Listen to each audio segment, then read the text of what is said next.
Эта комната имеет минимальные перепады высот. Здесь планируется сделать пол с подогревом. Мы будем выравнивать перепады при помощи универсального наливного пола Evsil Tyrad 3. Крайне важно проверить, заделаны ли все щели, стыки плит и установлен ли ограничитель на входе. Грунтуем поверхность и прокладываем демпферную ленту. Главное в приготовлении раствора наливного пола – соблюдение дозировки воды.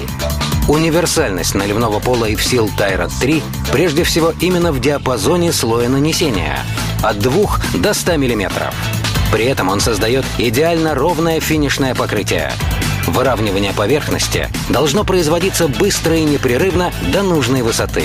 Для оптимальной работы с наливным полом на больших площадях необходима бригада из 3 человек. 2 человека готовят и разливают на основании раствор, а 3 обрабатывает поверхность игольчатым валиком. Игольчатый валик необходим при заливке пола. При его помощи мы удаляем пузырьки воздуха из раствора. Дополнительно перемешиваем его, помогаем полу растечься. От качества этой работы будет зависеть будущая прочность пола и его внешний вид. Игольчатый валик для таких работ нужен особый, с высотой иглы не менее толщины слоя наносимого раствора.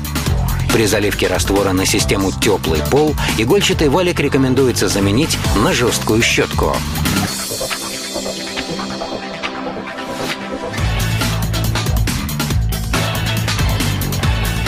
Вот и все, наш пол высох и готов для последующего покрытия, финишного покрытия ковролина, плитки, линолеума, паркета.